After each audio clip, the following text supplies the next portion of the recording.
Welcome back to the cabin, everyone. Just enjoying this beautiful summer day. It was kind of cloudy, raining a little bit earlier, and now it's the sun's come out. It's a bit humid, low 20s outside, Celsius that is. So just got to the cabin and just getting things ready for the summer. You know, summer is here, and I can't wait to spend more time here. You saw in the earlier clips, it is wildflower season here at the cabin. Some beautiful, beautiful flowers here.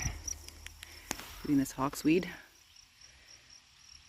Beautiful. And we'll take a look down below. It's strawberry season at the cabin, so these little itty bitty strawberries are all around in here. These little chippies have eaten most of them, but oh, look at in here. Oh yeah. So delicious. My favorite time of year here. Pine trees are putting on a lot of growth again. These guys put on about a foot a year. So you can see they're growing really, really nice. We have a lot of water, a lot of heat. Everything's doing really well. Forest has greened up quite a bit. There's still a lot of cleanup from that Derico that we had here probably a little over a month ago, something like that. Thankfully, not a lot of damage to the buildings, but a lot of damage to the land. I'm going to take the drone up in just a couple minutes to see if we can see some of the damage from the air. I forgot to bring it last time I was here, and I wanted to see exactly you know, what I'm up against, because I only kind of walked in certain areas where the trails were, and yeah, there's lots more damage elsewhere, I'm sure. So I'm going to take the drone up in a few minutes and just see what that looks like.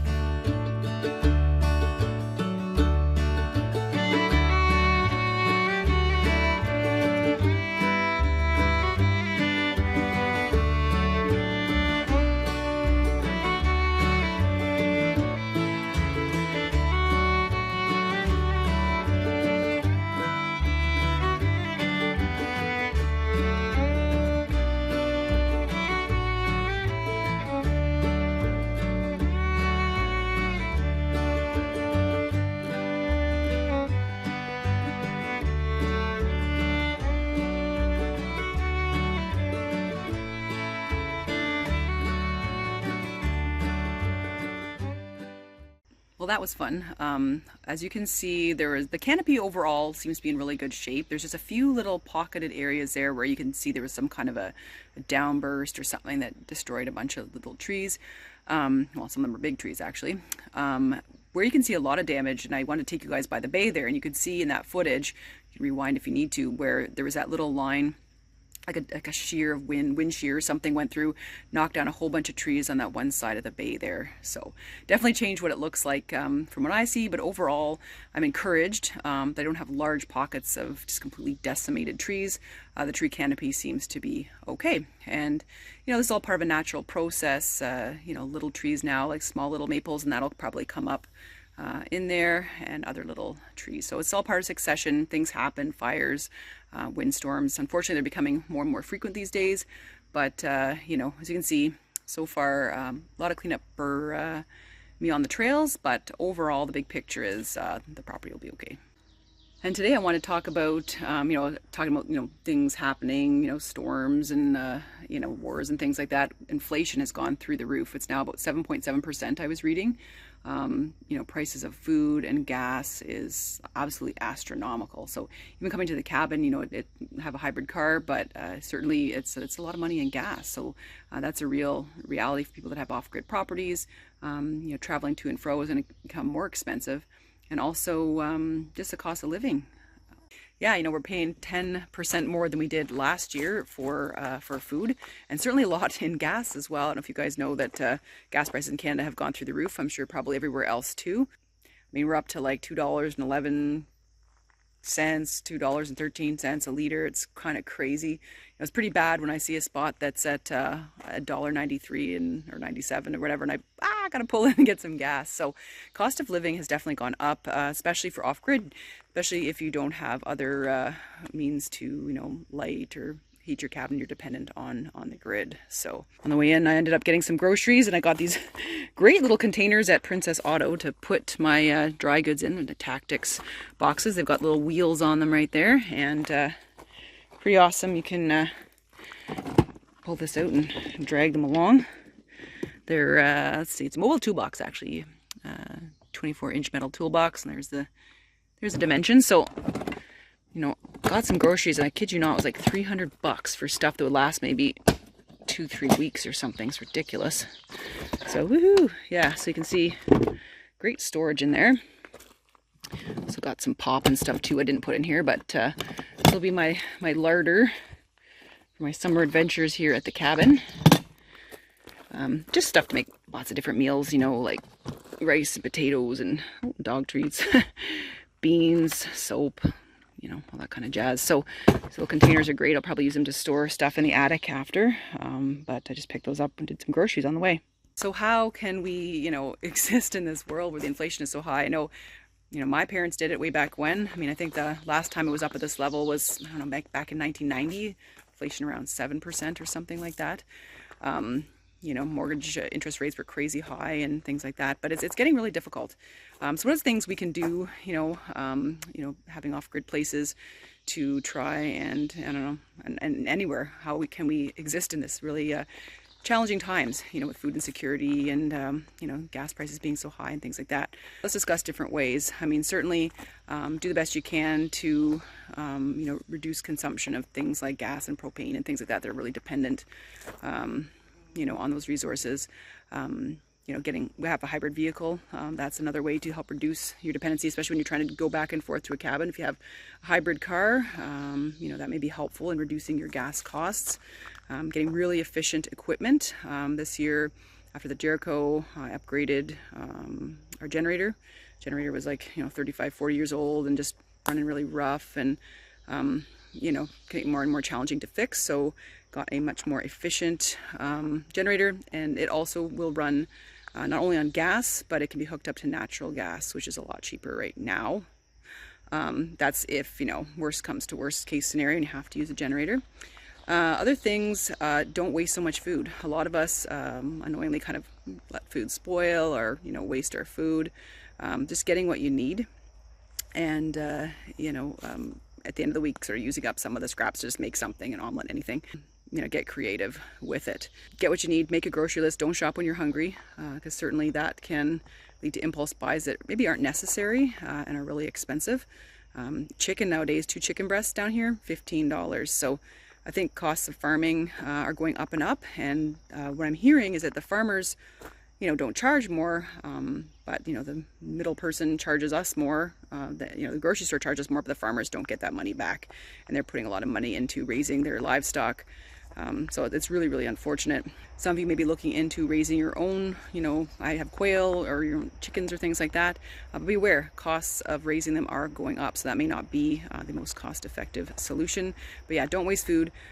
Some people, you know, you get beans and things like that. Why don't you consider getting dried beans instead of the ones in the can? A lot cheaper, and they store a lot longer. Probably going to see some food shortages moving forward, especially with war in Ukraine right now. I bet you there'll be, you know, more wheat shortages and things like that. So, you know, stock up right now on things like flour for making bread in the future. And, you know, scale back. You don't always need the biggest and the best thing. Try to save money wherever you can nowadays. You just have to kind of look at the books, I guess, and see what you can do with and what you can do without to try to get by during these tough times that are coming up. And of course, anything that you do in Mother Nature, just think about it. You know, all of this has an impact on future generations, what we're doing now. So, and that will further impact climate and things like that. So, you know, everything you do in nature, you know, clean up after yourselves, use the cleanest source of energy possible, and, you know, try not to leave a trace and reduce your carbon footprint. Any renovations to the cabin right now are a little bit on hold just due to the high prices of everything. Thankfully, the cabin is doing really great. After our last reno of the attic, that little space there to keep the mice out, it's working really, really well. But any other things we were considering, like, you know, increasing the size of the deck at the front, that's going to be a bit on hold, unfortunately. But that's okay. Give it a bit of time. I'm sure things will get better. But in the meantime, I'm going to save money wherever I can.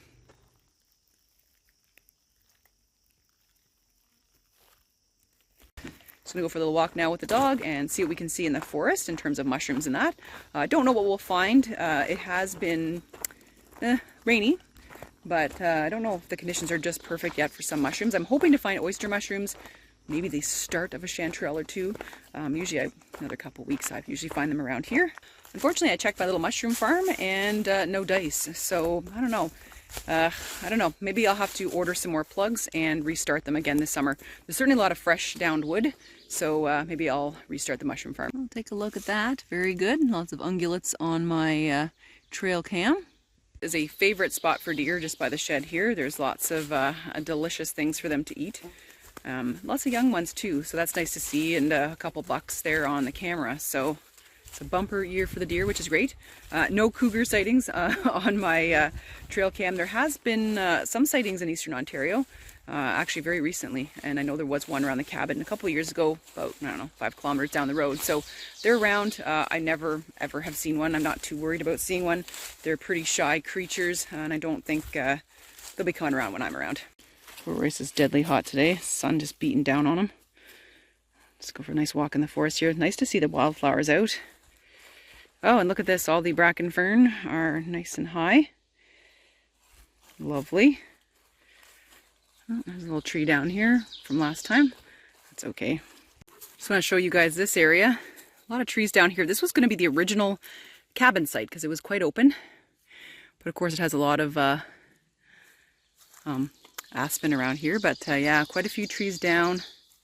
So I'm really glad to put the cabin in here. Holy moly. Ooh, first mushroom, but it is eaten. Ooh, ah. Nice. This is an edible. Not my favorite. They tend to smell like fish when they dry out.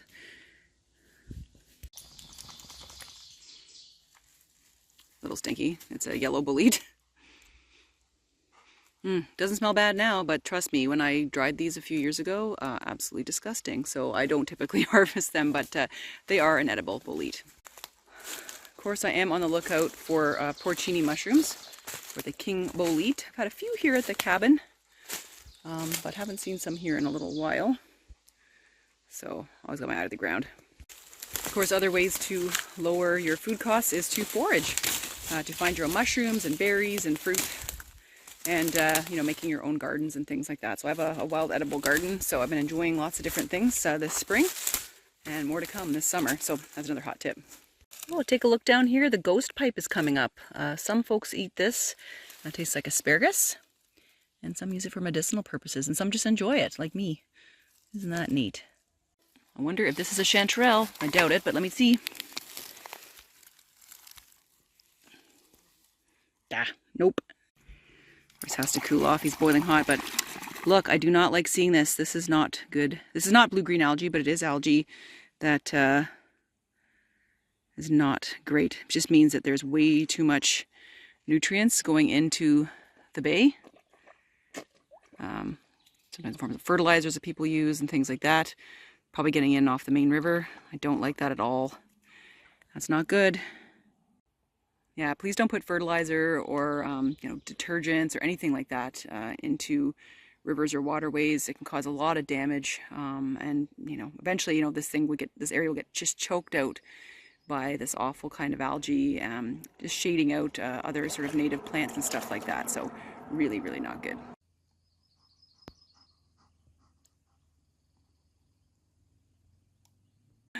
I just missed it. I heard this buzzing noise, and the hummingbird was checking us out. So I came across the bay and was just flitting around in the trees above me here, and just flew across the bay again. So that was really neat. Definitely have ruby-throated hummingbirds around here, and I keep like a little feeder up at the cabin, so it's nice. I just came and visited on the hike.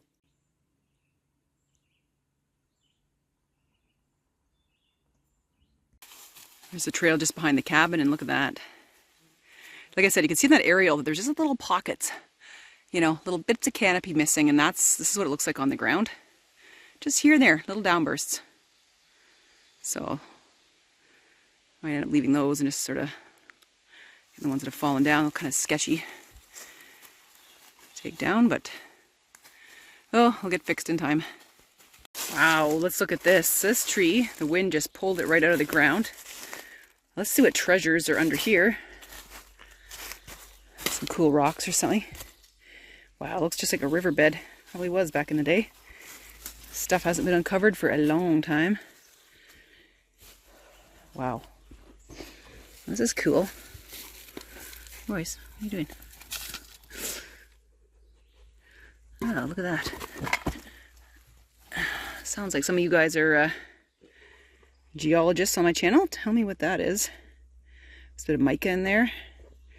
Again, nice and sparkly. Look. Ooh. There's a lot of mica around here, so just let me know. I think that's what this is. So let me know down below in the comments. Freaked out to get too close to the soil after Royce's blastomycosis issue. So we won't be spending a whole lot of time down there. Oh, I see the hummingbirds again. That's cool. Must be nesting nearby. Oh man, just trying to get back to the cabin and like trying to figure out how to get there safely. Doing the limbo under these things. There's the old shower house and random chair. Again, this must have blown away from the fire pit. I'll take that back. No, every time I'm here, I find something different after the storm. I love these chairs, salvage chairs. Another way to save money. Just on my way, just poking around the cabin, just back from my hike, and you know, I was kind of like bummed out not getting a lot of mushrooms. And then I find the mother lode. Take a look at this. Hello, look at this medicinal mushroom heaven. Oh my gosh, this is awesome. This is Ganoderma. This is a medicinal. It is in great shape. I mean, a little chewed up at the end here, but oh my gosh, look at that. It's a varnish shelf. Look at how like super shiny that is. Oh man, I have not, this is a first here at the cabin, so this has clearly been there this whole time, but just has to be the right conditions for these things to kind of pop out. So let's take a look underneath. It's a polypore. Ooh, it's a polypore and it's in great shape. So I'm just going to harvest one of these. Oh boy, this is an awesome find. So here it is. The other name for this is the reishi mushroom. So it is hemlock varnish shelf. Isn't that really cool? I'll let you know what I do with this later. So I want to show you guys, I've got a package from some subscribers. Let's go check it out. So it's pretty exciting. Look at all this. Ooh, wrapped all up in poly paper. Let's take a look. Whoa, there's a card too. To Jen. So this is a super nice card. It's really personal, so I don't want to give away too many details, but just some subscribers, Andrew, Melissa, and Jasper, they've been watching my channel for a long time now and have a cabin of their own and have been really inspired by what I do here. So thank you guys so much. Let's see what's inside. Whatever's in here smells amazing. Let's take a look. Oh, awesome. So this is from a company called Cedar & Co. Botanicals in Eastern Ontario here, and this is a eucalyptus mint shower steam. It smells amazing. Oh, I'm gonna love this. Let's see what else is in here. Oh, cool. Some herbal teas, my favorite. Lavender chamomile. You know, I am growing some chamomile this year, so I'm excited.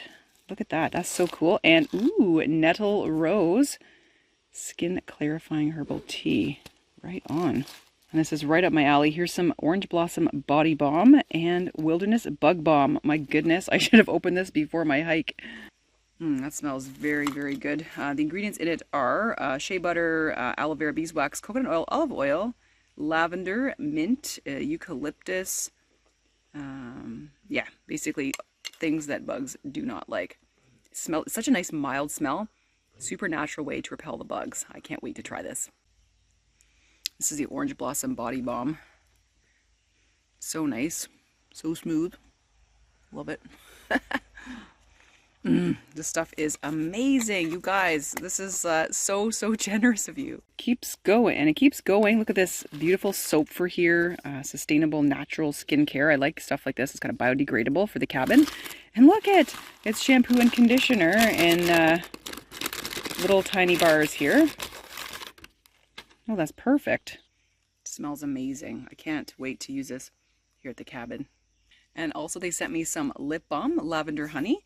And this, I think this is another little balm here. So very exciting. I am just so surprised to get this gift, and you've been so generous. And thank you so much for taking the time out of your day to watch my channel. And I'm really, really glad to have inspired you over all these years, and that you're still really awesome, faithful subscribers. I cannot thank you enough. So I hope you guys really, really enjoy your cabin, and I'm so glad to have inspired you. Hope you guys have a wonderful week. Thanks for joining me on today's little adventure and little discussion that we had about the inflation and off-grid living, and give me some tips down below as how you're saving money during these challenging times. All right, I hope you guys have a wonderful week as always. Take care.